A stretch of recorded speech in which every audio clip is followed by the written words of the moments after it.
지난번 예비 부부의 삶을 마치고 이제 신혼여행 다녀와서 수료하게 되는 제안한 사모님 나와서 안정을 하고 이어서 수료식을 하도록 하겠습니다. 박수로 모시기 바랍니다.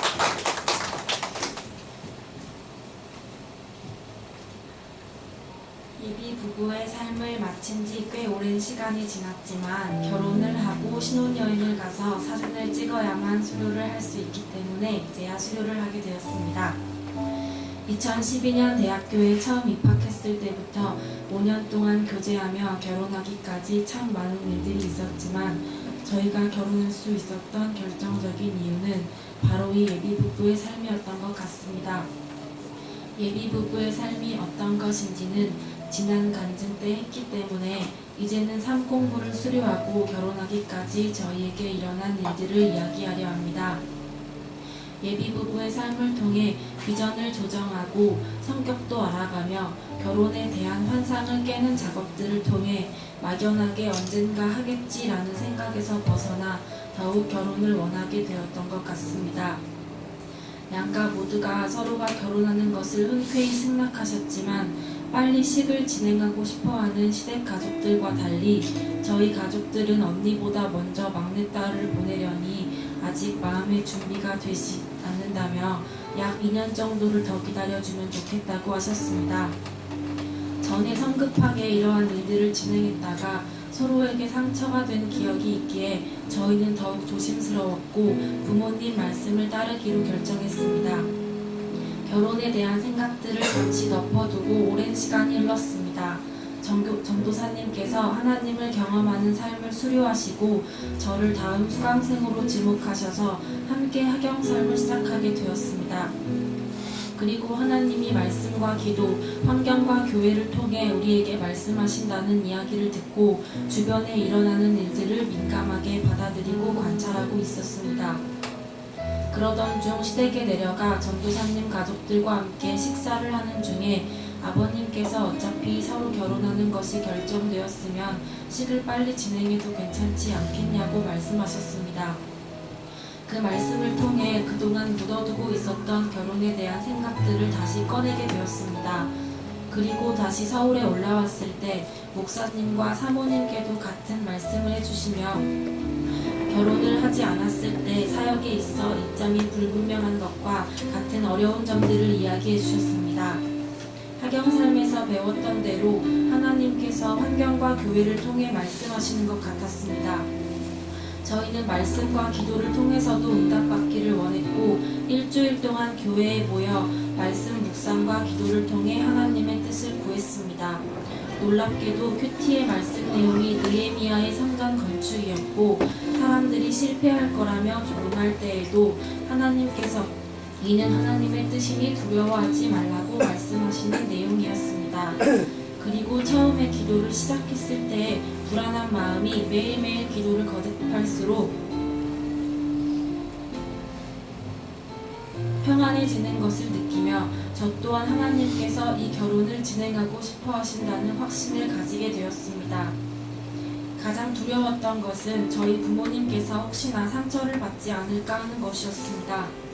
저는 사람들과의 갈등이 생기는 것을 무척 견디지 못하는 성격인데 이미 지난번 말하는 방식의 차이로 인한 오해가 있었기에 이번에도 그런 일이 일어나지는 않을까 걱정이 되었습니다. 하지만 그때마다 하나님께서 말씀을 통해 두려워하지 말라고 말씀하셨고 떨리는 마음으로 마침내 저희 어머니께 먼저 결혼에 대한 저희들의 생각을 꺼냈습니다. 인간적인 생각은 모두 빼고 오로지 하나님께서 이 결혼을 원하신다고 느꼈던 저희들의 모든 상황과 현재 이러한 어려움이 있어 결혼을 원한다는 저희의 생각을 전했습니다. 모든 이야기를 들으신 어머니는 흔쾌히 승낙하셨고 상견례 날짜를 잡게 되었습니다. 모든 것이 순조롭게 진행되어지는 것을 보며 하나님이 원하시는 일은 사람이 부족하더라도 하나님이 직접 계획하고 이끌어 가신다는 것을 느꼈습니다. 처음 결혼에 대해 고민하고 기도했던 것은 2016년 8월이었지만 불과 6개월 후 2017년 3월에 정말 결혼을 하게 되었습니다. 결혼을 준비하는 과정에 있어서도 모든 것이 순조로웠고 미리 준비하신 듯 가장 좋은 것을 저희에게 허락해 주셨습니다. 어떤 분들에게는 이제 결혼을 했으니 행복은 끝났다며 왜 이렇게 빨리 결혼했냐고 나중에 후회할 거라는 이야기도 많이 듣습니다. 하지만 저는 이 모든 것이 하나님께서 이루신 것이라는 것을 알고 또 그 하나님은 언제나 선하신 분이라는 것을 믿기에 결혼을 이끌어 가신 하나님께서 앞으로도 함께 하실 것이란 생각에 그저 감사할 뿐입니다. 결혼을 하고 나서 서로 다른 부분들을 새롭게 발견하게 될 때가 있습니다. 하지만 이리 부부의 삶에서 배운 대로 상대방의 모습을 내 구미에 맞게 바꾸려고만 하지 말고 인정하고 이해하려는 노력을 하고 있습니다.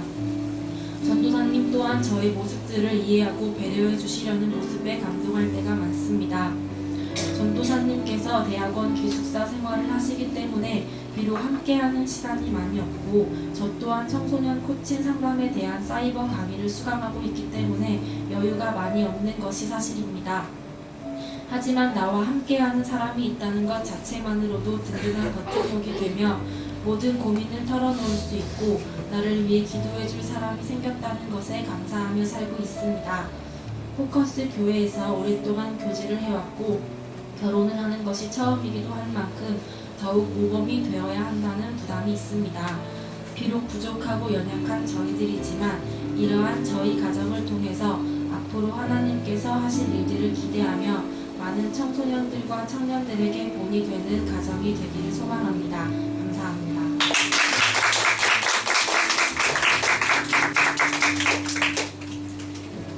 네, 결혼이 하나님께서 주시는 그 언약이다라고 하는 것을 깨닫고 서로를 조정해가면서 하나님의 뜻을 이루어가는 전산 가정을 위해서 많이 기도해 주시기 바랍니다. 이제 3공부 수료식을 하도록 하겠습니다. 3공부는 생명의 삶 가정 수료를 먼저 하도록 하겠습니다.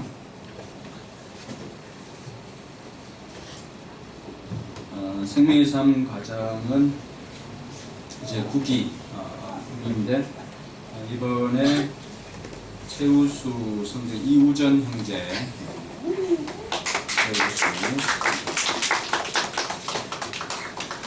수료를 하게 되면은 여기 3시리즈 수료 기념이라고 수료회가 있습니다. 그래서 여기에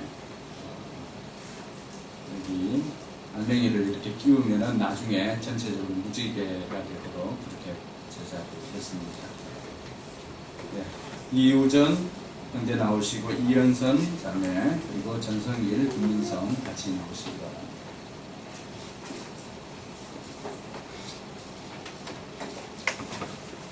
네, 이우선 선생님 건강해 주십시오.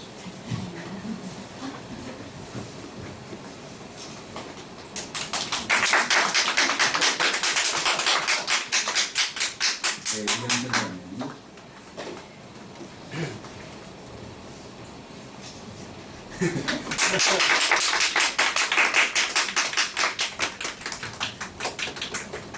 전성일.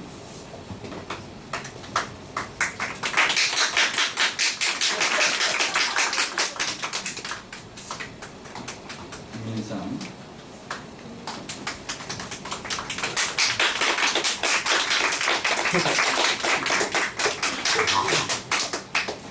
예. 확신의 삶 과정은 10기인데 구미숙 권사님 확신의 삶. 해가 있는 분들은 요 알맹이만 해주도록 하겠습니다. 그래서 거기에 끼우면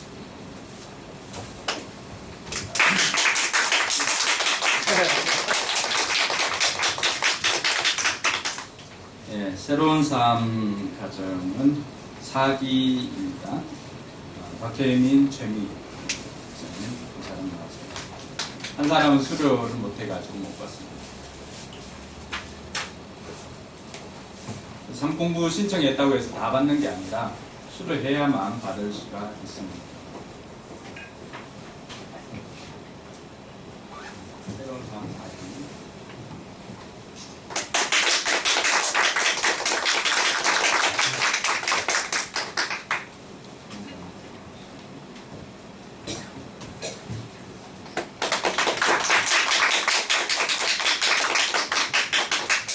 다음에 학연삼 2기 과정으로 송유진, 최아란, 조선욱이요. 죄송합니다. 조선욱.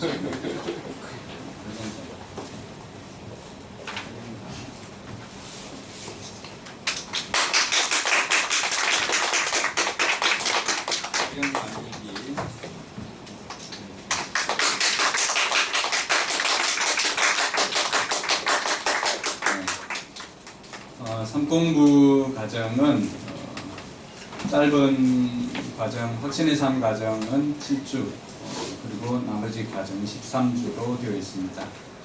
이 13주 과정이 어떻게 보면은 삼공부의 전체는 아닙니다. 그렇지만은 배우고 난 다음에 더 중요한 것은 이후에 배운 것들을 삶에 적용해서 살아가는 것입니다. 그래서 삼공부입니다. 배울 때는 정보를 듣게 되고 또 어떻게 해야 될 것인지 방법을 깨닫지만은 그렇게 하고 난 다음에는 이제부터는 그렇게 사는 것이 중요합니다. 학연삼을 하신 분들은 하나님께서 항상 내 곁에서 일하신다는 것을 알고 내 뜻을 하나님의 뜻에 맞게끔 조정하는 과정들을 통하여서 삶을 통해서 하나님의 뜻을 이루어가는 것들을 배우게 되고 또 실천하게 되고, 생애의 삶 과정은 우리가 받은 구원이 결코 그냥 주어지는 것이 아니라 또 하나님과 또 예수님 성령님의 그러한 희생과 노력을 통해서 또 우리에게 주어지는 그 구원이라는 것들을 깨닫고 신앙 생활에 있어서 흔들리지 않는 그 기초를 다지는 그런 기회가 되기를 바라고, 확신의 삶 과정은 그런 구원의 확신을 가지고 살아갈 때 여러분, 우리가 구원받는 것, 이미 그 결과가 보장되어 있는 사람들 아닙니까? 그러니까 죽음에 대한 두려움이나 이런 것 없이 천국에 가는 우리의 삶이 그에 합당한 삶으로 살아가는 것, 이것이 중요한 것임을 깨닫고 삶으로 실천하는 것이 필요합니다.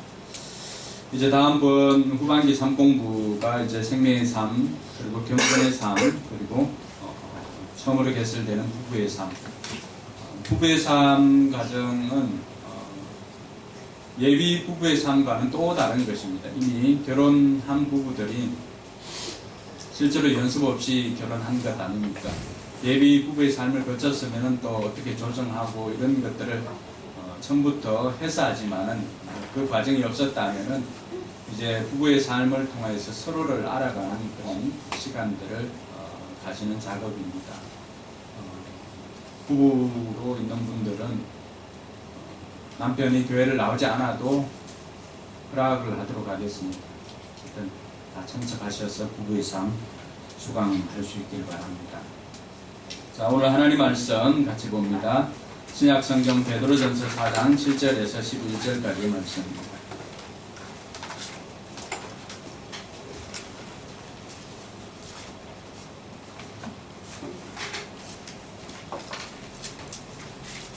신약성경 베드로전서 4장 7절에서 11절까지 우리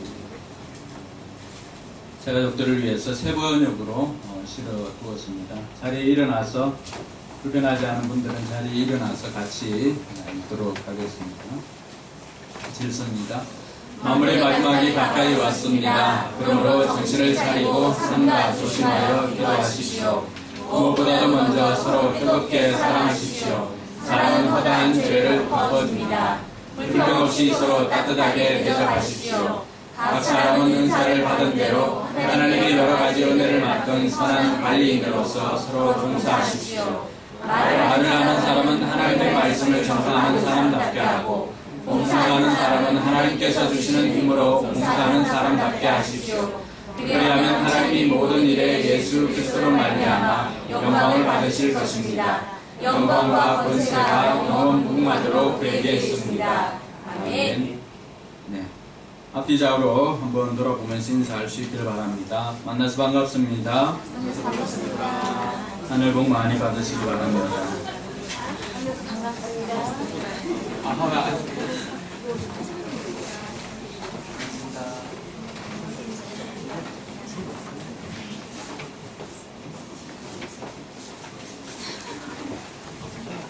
네,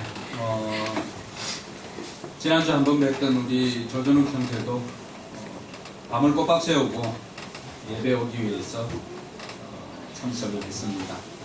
환영합니다. 이 땅을 살아가는 모든 사람들에게 피할 수 없는 진리가 있다면은 모든 사람들이 다 죽음을 당한다는 사실입니다. 왕인 다윗조차도 그 죽음을 피할 수가 없었습니다. 그래서 자기 아들 솔로몬에게 이렇게 이야기합니다. 열왕기상 2장 2절에 보면은 내가 이제 세상 모든 사람들이 가는 길로 가게 되었노니 너는 힘써 대장부가 되라. 세상 모든 사람들이 가는 길이라고 했습니다. 왕인 다윗조차도 피할 수 없는 길이었고 부자인 누가복음에 나오는 부자도 피할 수 없는 길이었고 그 집 앞에 거지로 살았던 나사로도 피할 수 없는 길이었습니다. 세상 모든 사람들이 가는 그 길, 바로 죽음의 길인 것입니다. 우리는 이 죽음을 너무 멀게 생각할 때가 많이 있습니다. 내가 원하든 원치 않든 우리 모두에게는 개인적인 종말이 있고 또 성경은 우리에게 이 세상의 우주적인 종말이 있음을 가르쳐 주고 있습니다. 생명이 있는 것은 언젠가는 그 생명이 유한하기 때문에 언젠가는 끝이 있기 마련입니다. 하늘에 떠 있는 별조차도 우리는 그 별이 영원할 것이라고 생각하지만은 그러나 이미 우리 눈에 보이는 것은 오래전에 죽음으로 가는 그 별이었다는 것을 우리는 알고 있습니다. 마태복음 24장 3절에 보면은 제자들도 그 죽음에 대한 부분뿐만이 아니라 이 세상의 종말에 대한 궁금함이 있었습니다. 그래서 제자들은 예수님께서 감람산에 있을 때, 올리브산에 있을 때 제자들이 와서 묻습니다. 주님, 이런 일들이 언제 일어나겠습니까? 선생님께서 다시 오시는 때, 그러니까 예수님께서 늘 재림에 대해서 이야기를 하니까 그 재림의 때와 세상 끝날에는 어떤 징조가 있습니까? 어떤 것이 있어야 이 세상이 끝난다는 것을 알 수가 있습니까? 그것을 말씀해 주십시오라고 이야기를 했습니다. 예수님께서는 이 세상의 종말에 대해서, 이 세상이 끝날에는 어떤 일들이 일어날 것인가에 대해서 말씀하시면서 그날에 대해서 설명을 해 줍니다. 그때가 되면은 미혹하는 사람이 많아질 것이다 라고 이야기를 합니다. 곳곳에서 내가 그리스도다라고 말하는 사람들이 많다는 것입니다. 그리스도라고 하는 것은 내가 메시아다, 내가 구원자다라고 하는 사람들인 것입니다. 우리나라에만 해도 자칭 그리스도가 33명이나 있습니다. 그러니까 이러한 것들이 일어나고 있다는 것은 세상의 끝날을 우리가 살아가고 있다는 징조이기도 합니다. 뿐만 아니라 많은 거짓 선지자도 일어난다라고 그렇게 말하고 있습니다. 여러분, 여러 가지 이단들, 또 여러 가지 교파의 지도자들, 이런 사람들이 곳곳에서 일어나고 있는 이유는 다른 것이 아닙니다. 세상의 끝날을 우리가 살아가고 있다는 증거이기도 합니다. 또 난리와 난리의 소문이 끊이지 않고 있습니다. 그래서 곳곳에서 민족이 민족을 대적하고 또 나라가 나라를 대적하는 전쟁이 끊이지 않고 있습니다. 지금 나라 세계적으로 봐도 곳곳에 테러가 일어나고 또 민족들이 서로 다투고 있고 이런 것들이 바로 세상 끝날에 일어날 일들에 대한 이야기입니다. 곳곳에 기근이 있고 또 지진이 있습니다. 그 지진도 우리가 살아가고 있는 이 시대에 그 어느 때보다도 강력한 지진들이 많이 일어났습니다. 그 지진으로 인한 쓰나미도 우리는 그 피해가 얼마나 큰지를 살펴본 적도 있습니다. 또 믿는 성도들에게는 환란이 따르게 되고 또 불법이 성함으로 말미암아서 사랑이 식어질 것이다 라고 이야기를 합니다. 사람들이 왜 이 사랑이 식어질까요? 서로가 믿지를 못하고 온전한 법보다는 불법이 성행하게 됨으로 말미암아서 사람들이 점점 사랑이 식어져 가는 것을 경험하게 됩니다. 근데 그럴 때라도 아직 세상의 끝은 아니라고 이야기를 합니다. 세상이 완전히 끝나려면은 천국 복음이 모든 민족들에게 다 전파되어지면 그제서야 세상의 끝이 오리라고 이야기를 하고 있습니다. 성경이 이처럼 종말에 대해서 이야기를 하고 또 우리 삶에도 우리 주변에 죽음을 경험한 사람들이 있는데 왜 우리는 종말에 대한 이야기를 잘 하고 있지 않을까요? 예전에는 신앙을 하는 사람들도 예전에는 다 이 종말에 대한 기대감과 종말에 대한 생각들을 하고 살았습니다. 손양훈 목사님이 지었던 주님 고대가에 보면은 그 노래 가운데 이런 가사가 있습니다. 낮에나 밤에나 눈물 머금고 내 주님 오시기만 기다립니다. 거기 3절 가사에 보면은 이렇습니다. 먼 하늘 이상한 구름만 떠도 행여나 내 주님 오시는가 해서 머리 들고 멀리 멀리 바라보는 마음 오 주여 언제나 오시렵니까? 이상한 구름만 떠올라도 주님께서 이 땅에 재림하시는 게 아닌가라고 생각하면서 주님을 고대했던 그런 때도 있었습니다. 근데 요즘은 종말에 대해서 이야기를 하는 교회나 목회자들이나 이런 사람들이 그렇게 많지는 않습니다. 대부분의 설교들이 어떻게 하면은 이 땅에서 성공을 할 것인가, 어떻게 하면은 어떻게 보면 자기 개발에서 조금 더 뛰어난, 조금 더 포함한 그런 설교들이 행행하는 것이 사실입니다. 그러나 성경이 우리에게 이야기하고 있는 것은 우리가 이 종말을 준비하지 않으면 안 되는 것을 늘 성경은 말하고 있습니다. 왜 종말에 대한 이야기가 사라졌는가라고 하면은 예전에 우리나라 같은 경우는 이 시한부 종말론, 다미성교회와 같은 시한부 종말론으로 인해서 사람들이 종말 이야기만 하면은 마치 이단처럼 그렇게 생각하는 경우도 있습니다. 그래서 이 종말에 대한 이야기를 하지 못하고 있습니다. 대부분의 좋은 단어들은 이단들이 많이 가지고 가서 사용하다 보니까 사람들이 오해하기가 쉬워서 그 이야기를 잘 하지 않습니다. 요한계시록에 나오는 새하늘 새 땅, 신천 신지와 같은 이러한 단어도 얼마나 좋은 것입니까? 그런데 신천지가 그것을 사용함으로 말미암아서 또 그 새하늘과 새 땅에 대한 이야기도 잘 하지 않는 경우를 보게 됩니다. 사랑이라고 하는 단어도 얼마나 좋은 단어입니까? 그런데 이 사랑이라고 하는 단어를 단순히 육체적인 쾌락을 즐기는 그런 장소로 전락시킨 러브 호텔이나 이런 곳에 사용하다 보니까 그 사랑이라고 하는 단어도 함부로 사용하지 못하는 그러한 시대에 우리가 살아가고 있습니다. 그러다 보니까 종말이라고 하는 단어도 마찬가지입니다. 먼 미래에 일어날 일, 나와는 관계없는 일, 그리고 극렬 분자들만 사용하는 단어, 이렇게 생각할 때가 많이 있습니다. 그러나 우리는 하나님께서 오늘 우리에게 주신 이 말씀을 통해서 우리 개인의 종말이든지 우주적인 종말이든지 이 종말이 있다는 사실을 깨닫고 종말을 준비하는 저와 여러분들 되기를 주님의 이름으로 축원합니다.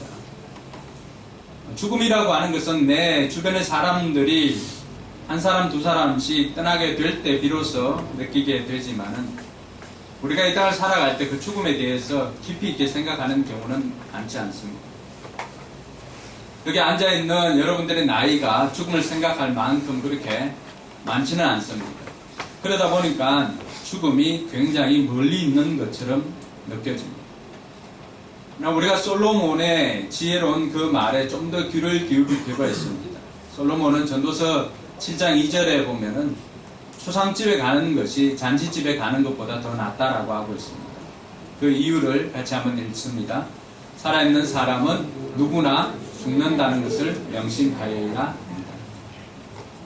잔치집에 가게 되면은 그냥 기쁘고 축하하고 즐기고 그렇게 하면 됩니다. 잔치집에 가서 여러 가지 것들을 생각하는 것은 쉽지 않습니다. 잔치집에 가서 어떤 의미 있는 것들을 생각하기란 쉽지 않습니다. 여러분 결혼식이나 돌잔치 가서 의미 있는 내용들을 생각하는 것 쉬운 것 아닙니다. 그냥 축하를 해주고 밥이 나와서 밥 맛있네 이 정도, 아니면은 국회를 받으면 나도 빨리 결혼해야 되는데 이 정도 생각을 하지 삶에 대해서 진지한 고민들은 많이 하지 않습니다.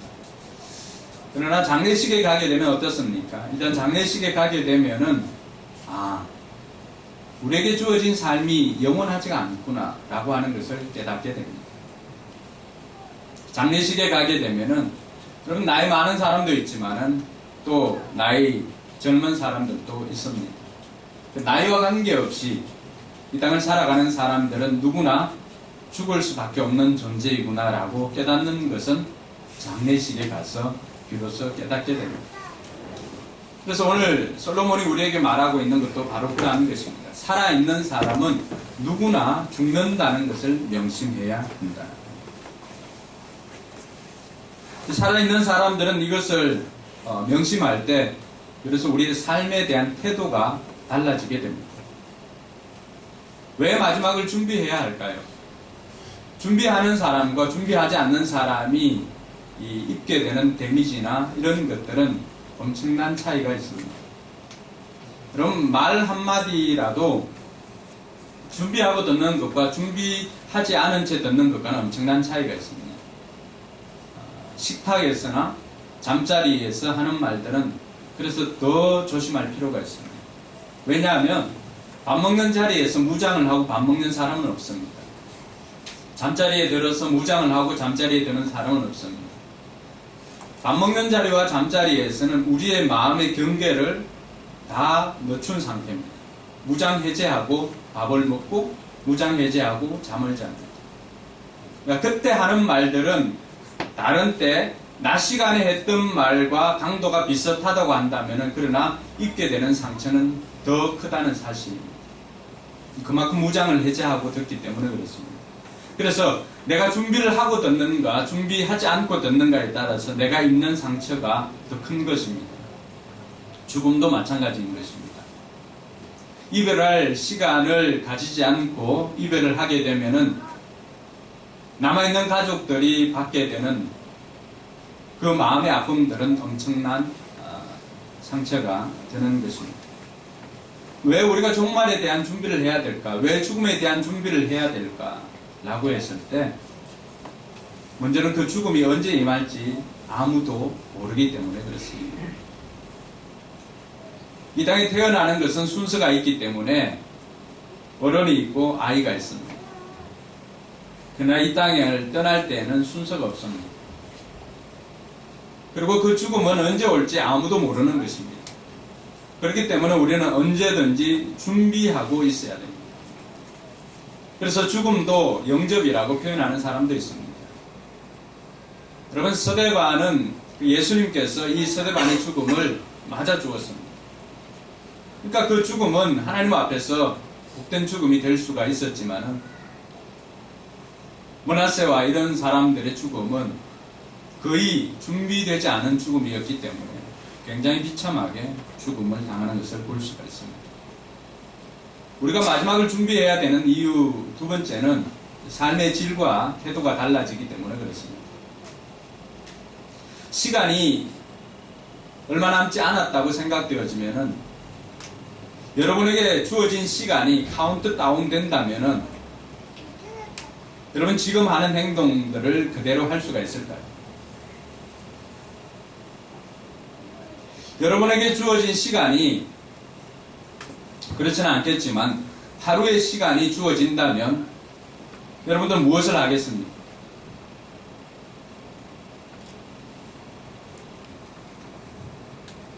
여러분들에게 이 시간이 주어졌을 때 여러분 삶의 의미와 그리고 품격이 달라지게 됩니다. 항상 죽음에 대해서 염두에 두고 사는 사람, 그 사람들은 삶을 맞이하는 태도가 달라집니다. 내게 주어진 시간을 헛되이 보낼 수가 없는 것이기에 어떻게 하면은 그 주어진 삶을 좀 더 의미 있게 살아가려고 이렇게 애를 씁니다. 왜 죽음에 대한 준비를 해야 될까요? 그것은 후회하지 않기 때문입니다. 늘 결과만 가지고 우리가 후회할 때가 얼마나 많이 있습니다.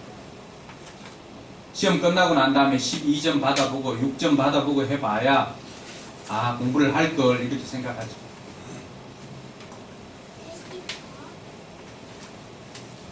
죽고 난 다음에 주님 앞에 섰을 때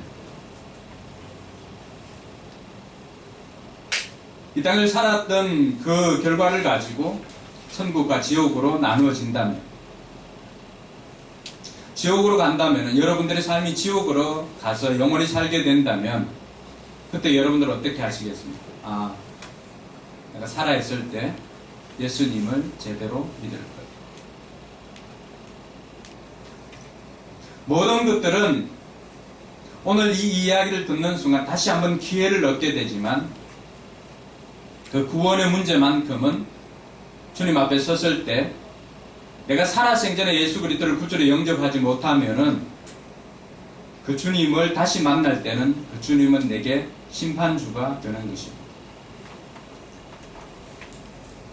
그래서 그 후회 없는 삶을 살기 위해서는 우리가 살아있을 때 이 죽음에 대한 준비를 하고 살면 얼마나 좋을까라고 생각해서 오늘 이 말씀을 택하게 되었습니다.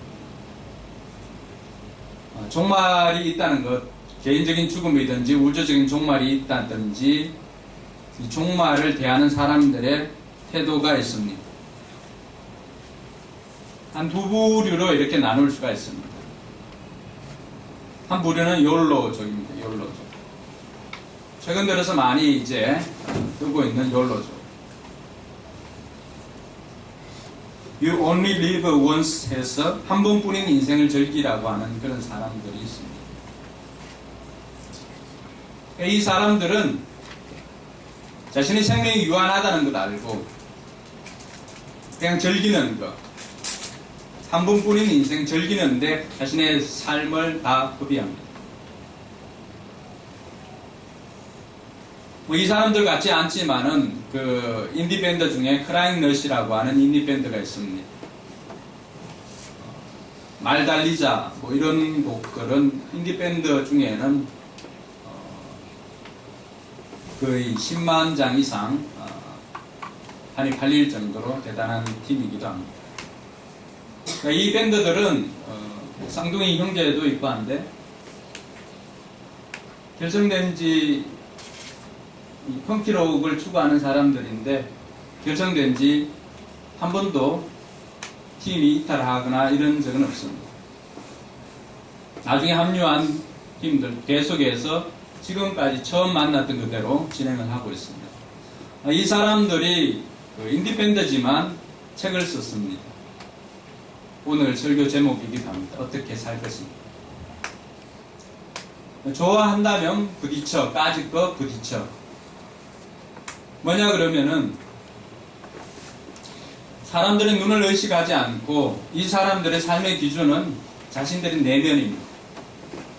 내 내면이 옳다고 생각하면은 옳은 대로 해보라는 것입니다. 이것도 욜로와 다르지는 않은 것 같습니다. 이 사람들과는 다르게 또 살아가는 한 부류가 있습니다. 자신의 인생이 남은 날이 얼마 되지 않은 것 같고 해서 버킷리스트를 정해가지고 그 버킷리스트에 내가 죽으면 후회하지 않을 일들을 다 이렇게 기록을 합니다. 그리고는 얼마 남지 않은 생애를 그것을 다 해보는 것으로 자신의 삶을 마무리합니다. 후회 없는 삶을 살기 위해서. 그 버킷리스트를 다 이루면은 삶의 만족도나 이런 것은 높아질 것입니다. 이건 역시도 내가 하고 싶은 일을 하는 것입니다.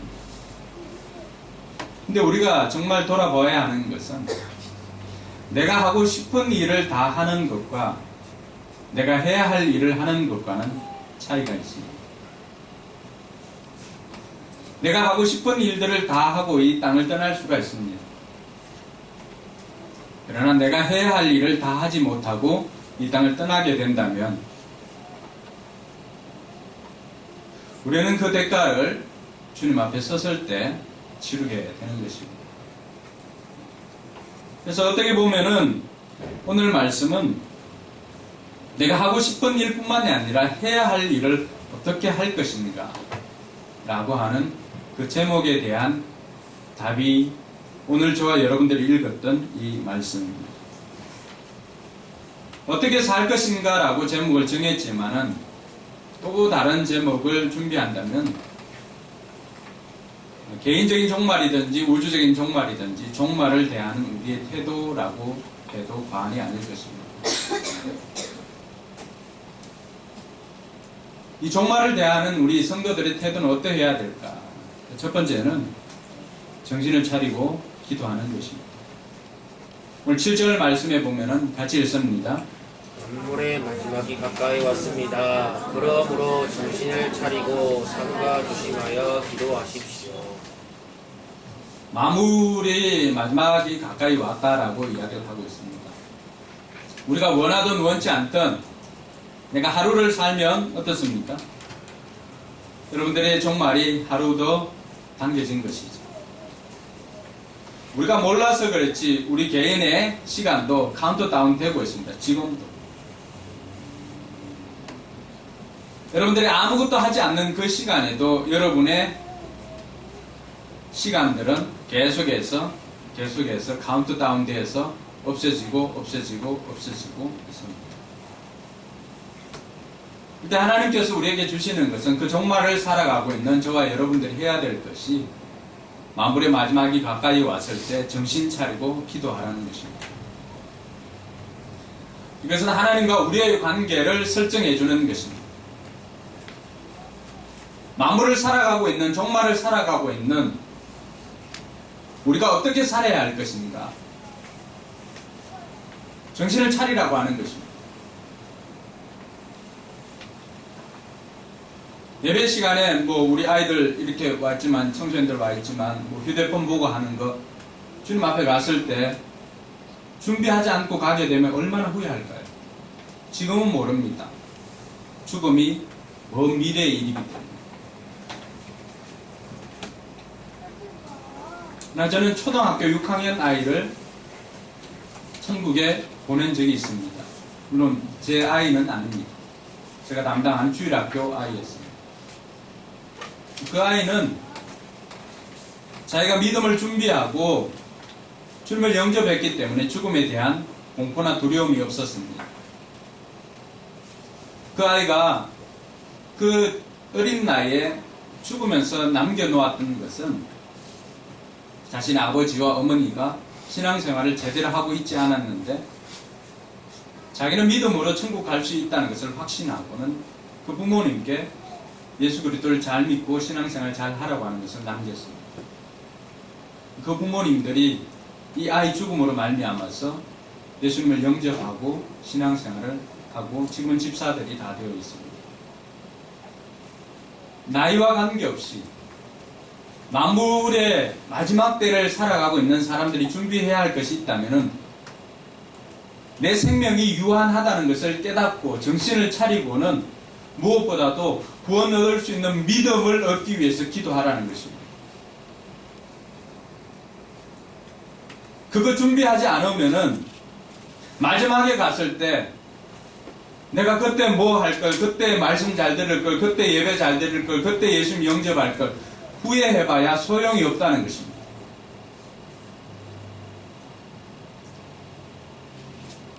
민서가 너희들도 오늘은 잘 들어야 돼. 내 설교 다시 안 들어도 돼. 오늘만 잘 돼. 다시 나오라고 사정하지도 않아. 오늘 잘 돼.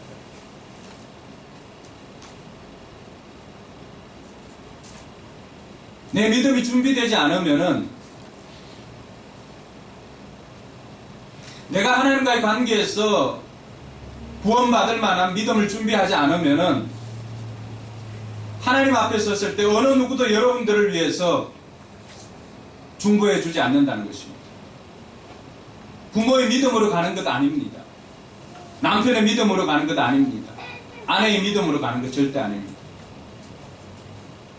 거기 가서 후회하기보다는 지금 이 순간 기회가 주어졌을 때 정신을 차리고 하나님 앞에 구원 얻을 만한 믿음 달라고 기도하는 저와 여러분들 되기를 바랍니다.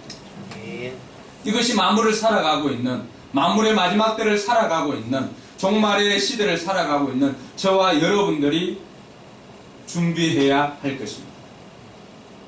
그 어떤 것보다도 우리가 이 믿음 준비하고 있다면 우리는 결코 죽음이나 이런 것이 두렵지 않을 것입니다.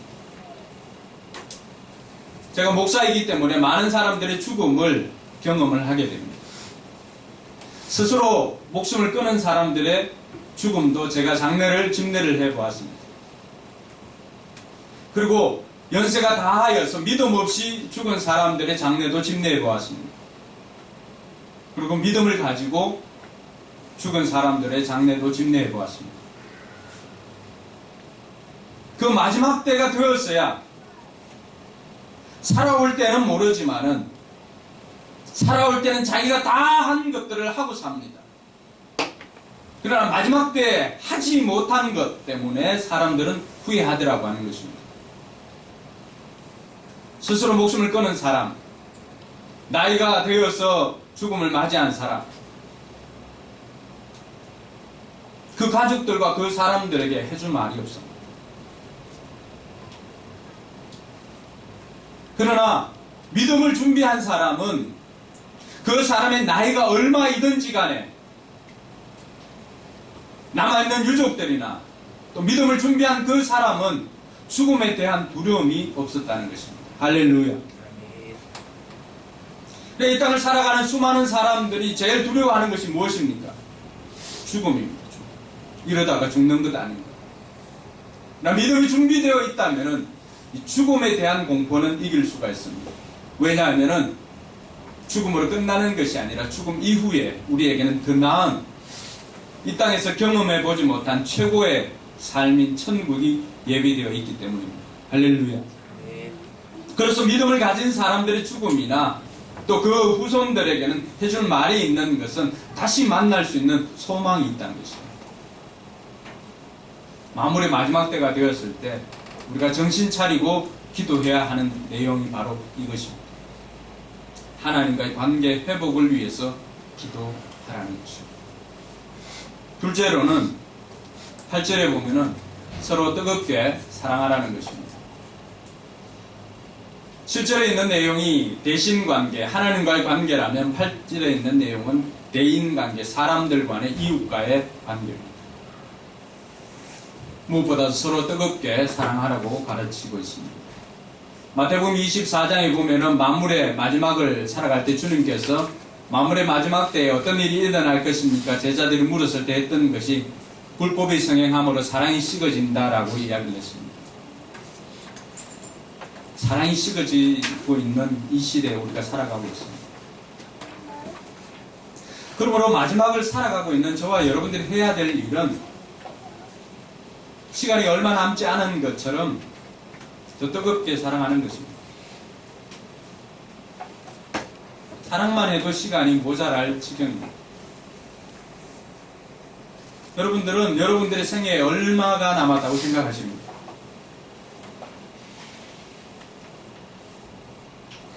내가 젊으니까 많이 남았겠지. 그게 아닙니다. 후회하지 않기 위해서 더 뜨겁게 사랑하는 저와 여러분들 되기를 바랍니다. 여러분들이 세상을 떠날 때 가장 많이 후회하는 것이 무엇일까요? 내 가장 가까운 사람들, 가족들에게 잘 못해준 것. 잘한 것은 기억에 남지 않습니다. 왜 부모들이 떠났을 때 자식들이 그렇게 많이 웁니까?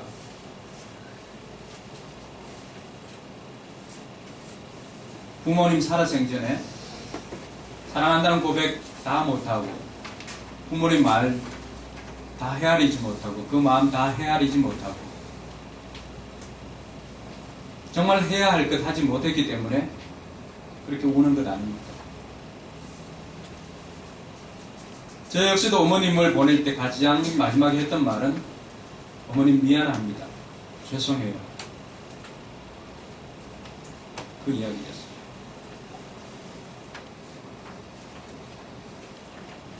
여러분들 주변에 있는 사람들, 여러분 가까이 있는 사람들 더 뜨겁게 사랑할 수 있기를 바랍니다.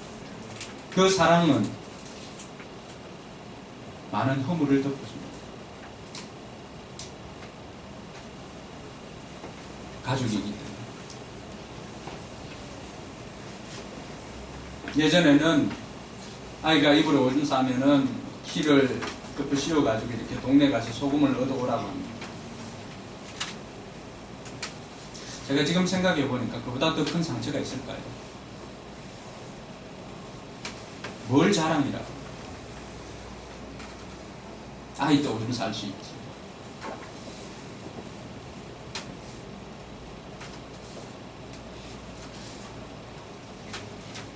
저는 좀 더 사랑할 수 있기를 바랍니다. 여러분의 부모님, 또 여러분의 자녀, 또 여러분의 배우자, 그리고 여러분의 가족들, 그리고 여러분의 VIP들. 사랑하게 되면 어떻습니까? 연애를 해본 사람은 알게 될 것입니다. 처음에는 사랑할 때 어때요? 그 사람의 장점만 보입니다. 모든 게 다 좋아 보이죠. 욱하는 성질도 남자답다 이렇게 보일 때가 있습니다. 그 눈에 콩깍지가 완전히 씌일 때죠. 결혼하게 되면 그것 때문에 후회합니다. 그 욱하는 거. 근데 사랑하니까 그러한 것들이 덮어지는 것입니다. 왜 허물이 없겠어요? 완벽한 사람은 누가 있습니까? 여러분들 배우자나 가족이나 주변이나 완벽한 사람이 누가 있겠습니까? 그 완벽하지 않은 것이 있음에도 불구하고 그를 사랑하는 것이 이 종말을 살아가고 있는 믿음의 성도들의 태도인 것입니다. 사랑은 이론이 아닙니다. 사랑은 행동입니다. 배고픈 사람에게 밥을 내어주는 것, 잠자리가 없는 사람에게 잠자리를 내어주는 것, 그것이 사랑입니다.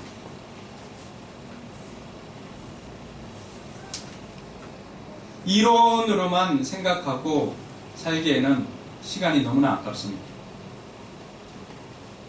사랑은 행동입니다. 그리고 그 행동은 표현으로 나타납니다. 사랑하는 사람이 줄이고 있으면 밥을 내어주고, 사랑하는 사람이 잠을 자지 못하면 잠자를 내어주고, 사랑하는 사람이 힘들어하면 이야기를 들어주고, 아파하면 함께 아파하고, 함께 즐거워하고 함께 우는, 그것이 이 시대를 살아가고 있는 저와 여러분들이 할 일입니다. 여러분 얼마나 사랑하고 있습니까?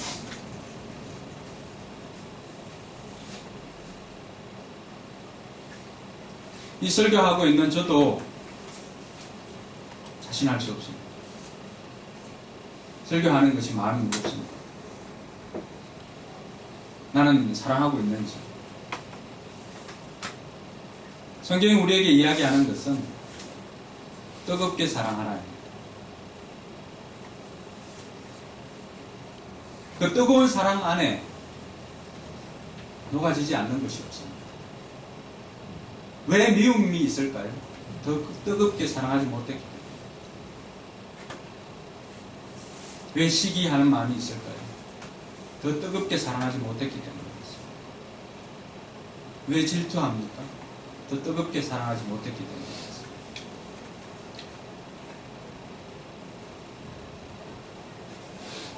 왜 다툼이 있지요? 더 뜨겁게 사랑하지 못했기 때문입니다. 우리는 여러 가지 이유를 댑니다. 이래서 그렇다, 이래서 그렇다, 이래서 그렇다. 성경은 우리에게 그걸 가르쳐 주지 않습니다. 우리의 시간이 얼마 남지 않았고 사랑하기에도 이 시간은 부족함을 이야기합니다. 서로 더 뜨겁게 사랑하는 저와 여러분들 되기를 바랍니다. 옆 사람에 그렇게 인사합시다. 제가 더 사랑하겠습니다.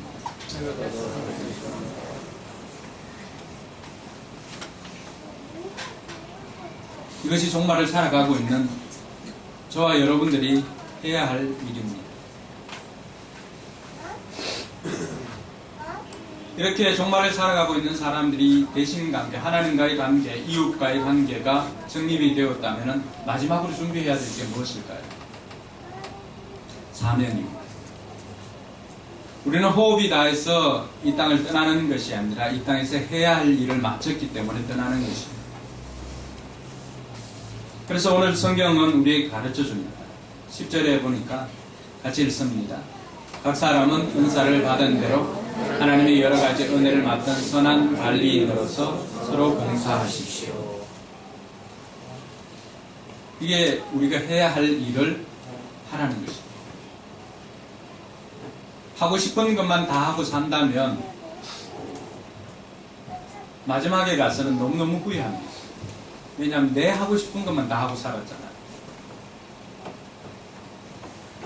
그러다 보니까 정작 해야 할 일을 하지 못하고 사는 경우가 많이 있습니다. 성경이 우리에게 들려주는 것은 그 해야 할 일까지도 하라는 것입니다. 7절을 시작할 때 어떻게 시작했습니까? 만물이 종말이 있다고 했죠. 그 말씀 가운데 이 말씀이 들어가 있습니다. 그것은 종말의 때가 되었을 때 우리가 뭘 해야 되는가? 받은 은사대로 하나님께서 우리에게 맡겨진 그 사명을 감당하기 위해서 하나님께서 주신 그것 가지고 섬기라는 것입니다. 두 종류의 사람을 이야기를 합니다. 말씀의 은사를 받은 사람은 어떻게 하라는 거예요? 하나님의 말씀을 전하는 것처럼 하나님의 말씀을 맡은 사람답게 그렇게 살아라는 것입니다. 그리고 봉사하는 그 은사를 받은 사람들은 어떻게 하라는 거예요?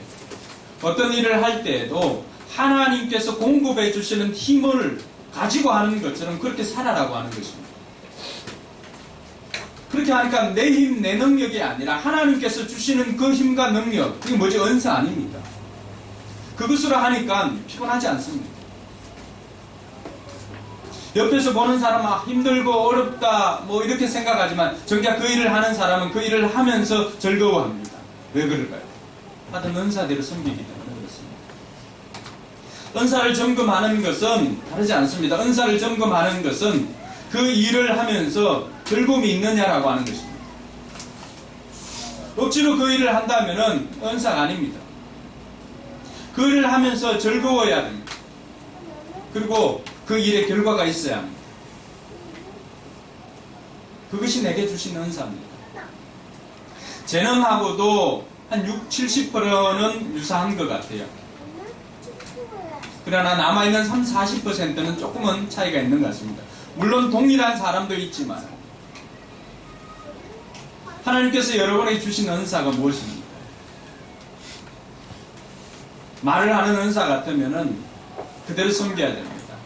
봉사하는 은사 같으면 그 봉사하는 것을 지금까지 아껴두고만 있었다면 이제부터는 섬길 수 있기를 바랍니다. 그것이 하나님께서 이 종말을 살아가고 있는 저와 여러분들이 주신 것입니다. 그렇게 할 때 우리가 비로소 주님 앞에 섰을 때 후회하지 않는 삶을 살 수가 있습니다. 하나님께서는 그 일을 우리에게 맡겼기 때문에 그렇습니다.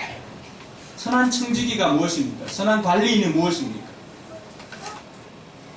하나님께서 관리인은 준 것을, 있는 것을 관리하는 사람 아닙니까? 손해나지 않고 그 일들을 더 잘하기 위해서 애쓰는 사람. 하나님께서 은사를 여러분들에게 주신 것은 뭐예요? 그걸 가지고 또 활용을 해서 하나님 앞에 영광을 돌리라는 것입니다.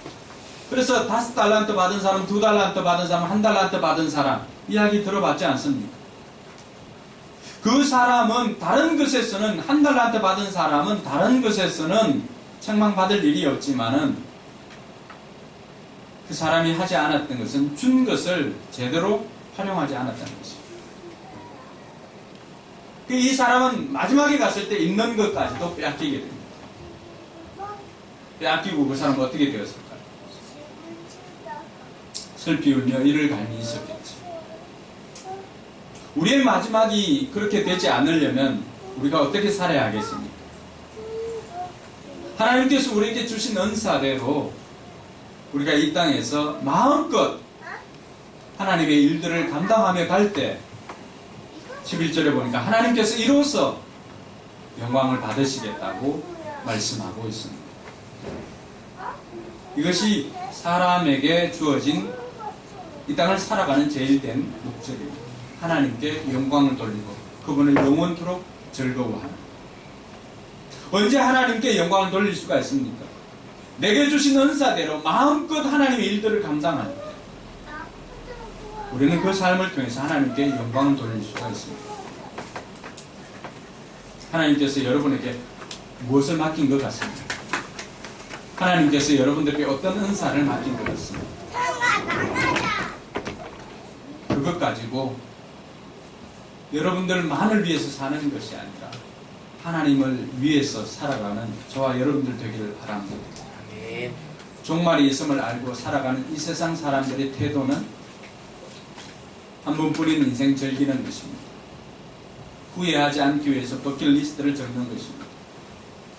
믿음의 성도들이 살아가는 태도는 그곳에서 의미를 발견하고 의미 있는 일을 하는 것입니다. 그 의미 있는 일이 무엇입니까?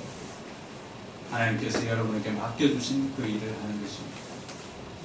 개인에게 맡겨준 것은 개인의 은사를 통하여서 이루고자 하는 것입니다.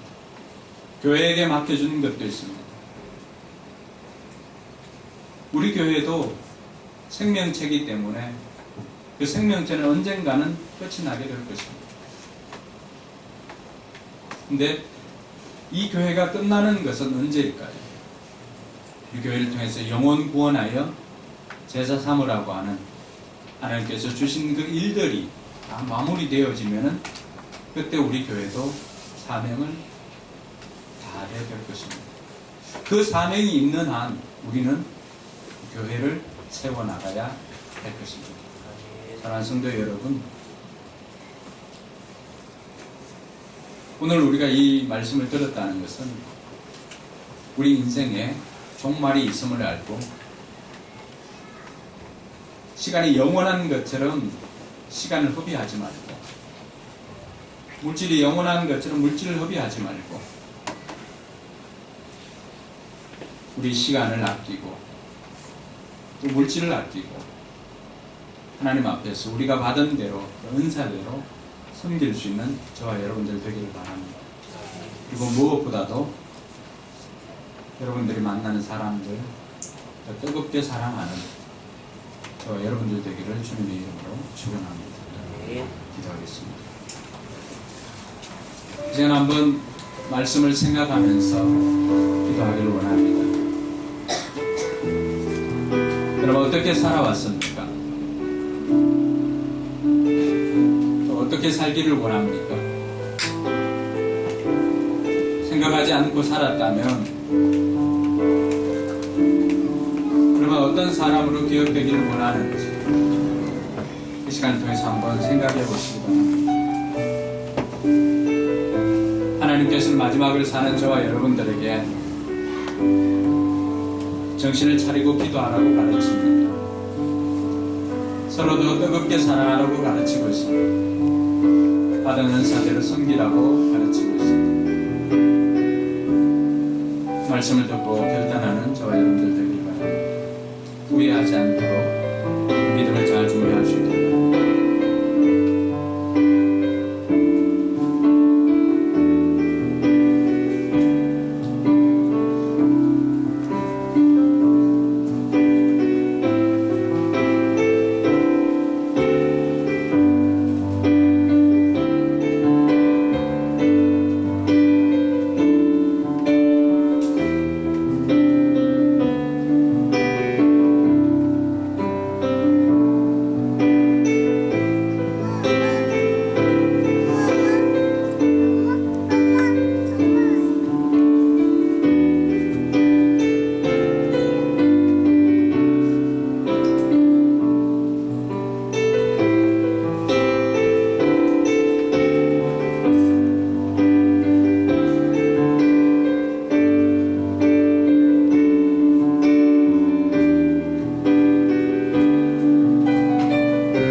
이제는 우리 구주 예수 그리스도의 은혜와 하나님의 무한한 사랑과 성령 하나님의 감동과 마음과 충만하심의 역사가 세상에 종말이 있음을 알고 그 종말을 준비하며 살아가고자 다짐하는 우리 모든 성도들 머리 위에와 저들의 삶의 현장과 우리 교회 위에 이제로부터 영원토록 함께 있을지어다. 아멘.